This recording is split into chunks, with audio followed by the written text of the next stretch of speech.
Talking to a friend recently, she told me a funny story. She told me about a time she was babysitting and she asked the kids where they thought the chicken in their chicken nuggets came from.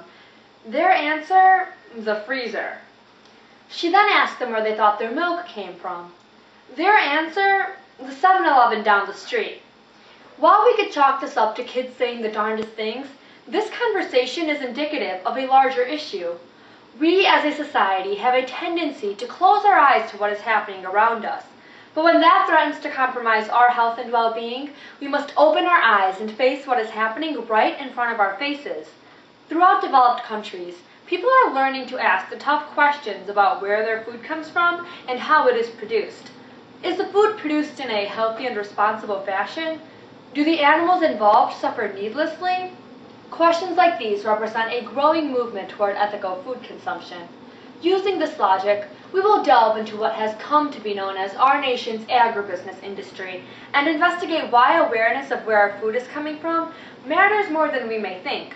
By investigating the problem, exploring the effects, and identifying some solutions, we will see that a burger is not just a burger. It is a metaphor for ignorance and unawareness. In the companion guide to the movie Food, Inc., Robert Keener describes a conversation he has with a vegetarian friend. She assumed that the problems he was describing were of minimal concern to her. But when a large outbreak of E. coli contamination in packaged spinach hit the headlines, she became more than willing to listen to what Keener had to say about what was happening in our food industry today. This best exemplifies how society regards our food industry. We remain ignorant, at times by choice. According to a 2009 U.S. Department of Labor survey, the average American spends $6,133 on food each year. With the massive amount of money being invested into our food industry, Americans, as with any good investment, should be aware of where their money is going and what it is doing, or in some cases not doing. If we examine how food is marketed and advertised to us, we see that we are being bombarded with images telling us what to eat, but not why we should or should not eat them. According to authors Peter Singer and Jim Mason, shoppers are not presented with relevant information about the ethical choices that surround food. Instead, our food industry spends more than $11 billion annually trying to make us crave their products.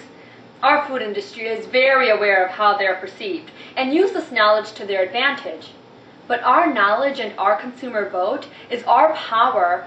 We make a choice every time we enter a supermarket. The sooner we realize our choices and awareness carry weight, the sooner our awareness will bring on the positive changes that will help combat the negative effects of choices we make as a society regarding what we eat. The effects of our ambivalence and ignorance can be seen in not only the food available to us, but how our food gets to our plate. Farmers have now begun feeding their animals low-dose antibiotics to help aid in growth and ward off diseases that are bound to occur in the overpacked, unclean environment in which the animal is kept. The problem with this, according to research done by Food and Water Watch, is bacteria exposed to continuous low-level antibiotics can become resistant.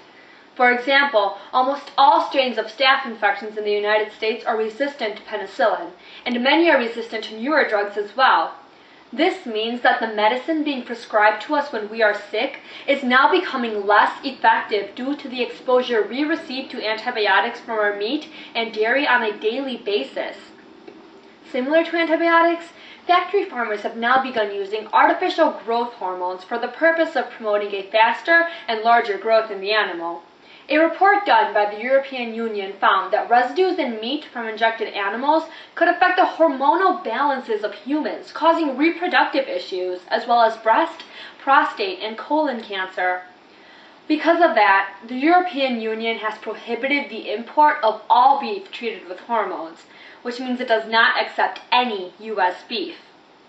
Meat is not the only product in our factories that has the ability to harm us. Fruits and vegetables are now responsible for more large-scale outbreaks of foodborne illnesses than any meat, poultry, or eggs. Overall, produce accounts for 12% of foodborne illnesses and 6% of the outbreaks.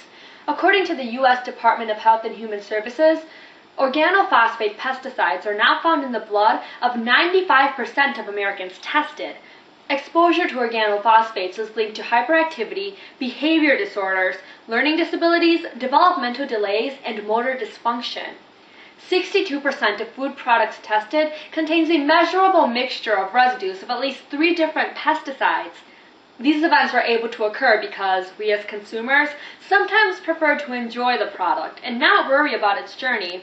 It is more important than ever that we are aware of what is going into the processing and production of what we eat. As with every problem, there are solutions. If things are going to change, it is up to us to make that change happen and take action. For example, you could eliminate all meat products from your diet, become a vegan, stand in front of the Tyson slaughterhouse, protest sign in hand. Or, a less dramatic option, just be aware. Awareness is the most powerful tool we have in our battle to reclaim our knowledge of where our food is coming from. Know what you are eating, know where it is coming from, and know what it can do to your body. As we learn more about what our corporate-controlled food system is feeding us, the appeal of local family-farmed food is growing. There are more farm stands and food co-ops that provide moderately priced, responsibly cultivated organic produce. While studies have shown organic and non-organic foods to be comparable in nutritional value, there are still many benefits. For example, according to the USDA, organic produce carries significantly fewer pesticide residues than does conventional produce.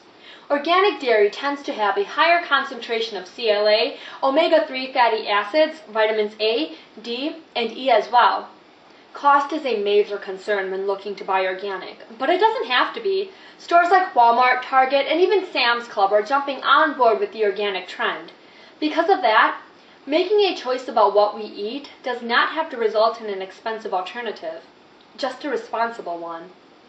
By increasing our awareness of where our food is coming from and how it is produced, we can take better care of our bodies and our community as a whole. If we fix the problem of ambivalence and ignorance regarding what we eat, we could subsequently alleviate problems we are feeling physically, emotionally, and even financially.